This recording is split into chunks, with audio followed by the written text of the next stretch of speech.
Today's businesses are very complex, often high-tech places, with all the possible ways to communicate in modern businesses. For example, by phone, memo, fax, email, miscommunication can still occur. Also, increasing complexity requires increased coordination of efforts. One of the most effective ways of coordinating efforts and reducing misunderstanding is to bring together the people who are involved on a project. There are generally three types of meetings: informal, discussional, and decisional. Their purpose can be gleaned from their names. Informational meetings are held for the group leader to present information.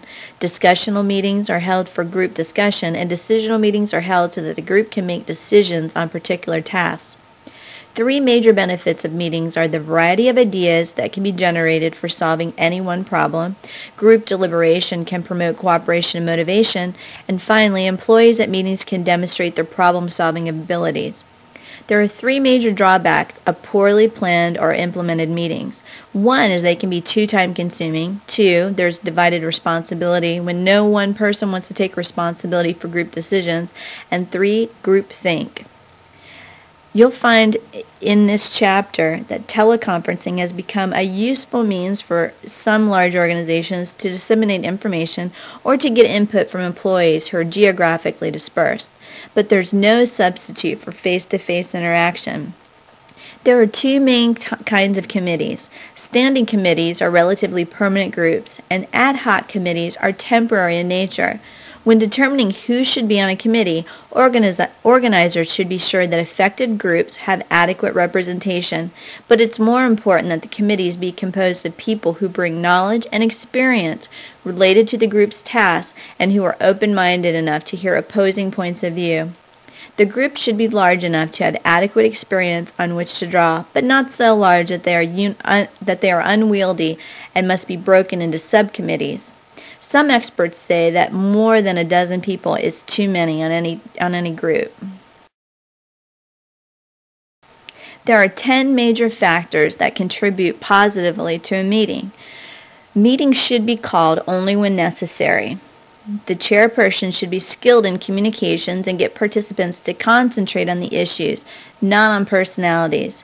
The role of the chairperson will vary depending on the objective of the meeting. The chairperson's personal opinion should be shared with the group in moderation.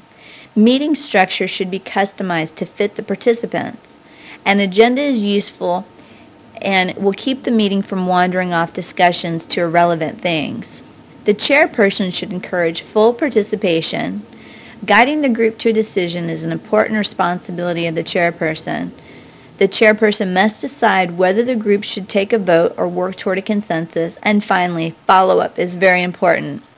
On occasion, the effective supervisor requires the assistance of upper management in the resolution of problems.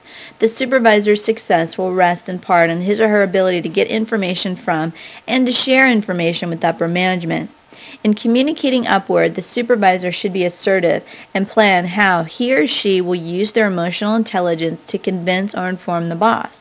The 12 suggestions presented in this chapter will go a long way to ensuring that understanding takes place. Face-to-face communication is best so that either party can ask questions to clarify misunderstandings immediately.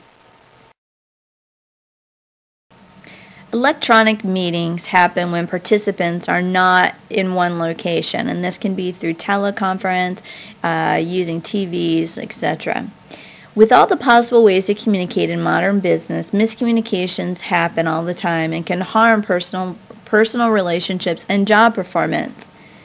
Increasing complexity in the workplace requires increased coordination of efforts. One of the most effective ways of coordinating efforts is to bring together the people who are involved in a project. An informational meeting is when people are gathered together to hear the group leader present information. A discussional meeting is when people are gathered to participate in a discussion with the group leader by offering opinions, suggestions, and recommendations.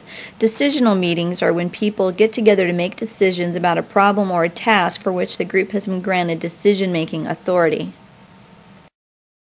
More than one person may have more than one way of approaching a problem, so that groups of people can examine an issue from a variety of angles with better solutions than one person alone could develop.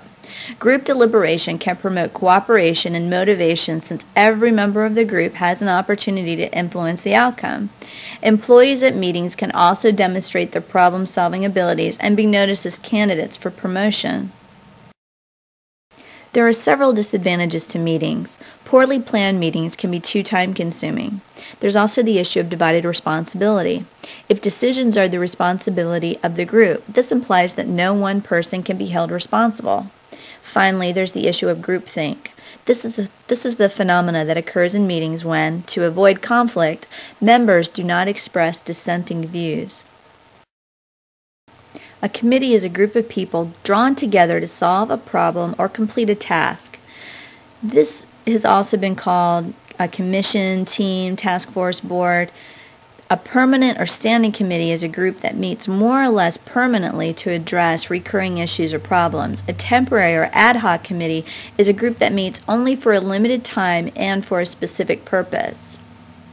Most management experts agree that while meetings are often political time wasters, they are still the best vehicle for sharing information, generating ideas, and arriving at a group consensus. Effective meetings are facilitated by effective chairpersons. An effective meeting starts with a detailed agenda, defines specific outcomes, and monitors and evaluates the meeting's effectiveness. Committees with decision-making responsibility should be composed of capable people who bring knowledge and experience related to the group's task, and who are also open-minded enough to hear opposing points of view. When feasible, affected groups should have adequate representation. Committees should be large enough to have broad sources of information, but not so big that they are unwieldy. Committees that must be very large should have subcommittees, groups that are small enough to take on tasks to get completed. Meetings should be called only when necessary. The type of meeting, topics to be covered, and the role of participants should be clear to all members before the meetings start. A chairperson is a group leader who is responsible for guiding a meeting towards its objectives. To hold a successful meeting, you should choose people who bring knowledge and experience to the table. Participants should be notified well in advance of a meeting, and there should be a planned agenda. Make sure you start on time and present the issues and objectives for discussion. The chairperson should be skilled in communications and get people to concentrate on the issues, not on personalities.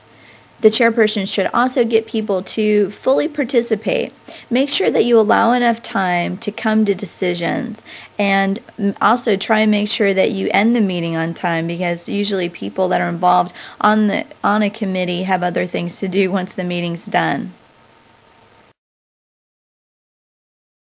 Meeting structure should be customized to fit the people involved. The more self-motivated the participants, the less formality that's required. The chairperson should encourage everyone to talk, and he should especially encourage those who talk very little to talk more often. Not everyone needs to participate equally, but there should be as much overall participation as is practical. The chairperson's personal opinions should be shared with the group, but in moderation. Sharing too many opinions may generate groupthink, causing participants to hesitate in making their objections known. Guiding the group to a decision is an important responsibility of the chairperson. He or she should follow the steps of the decision-making process. Some questions to ask yourself when you're running a meeting are is everyone involved? Are all the participants listening, and are their comments being heard? Is everyone bringing all the issues and their concerns to the table?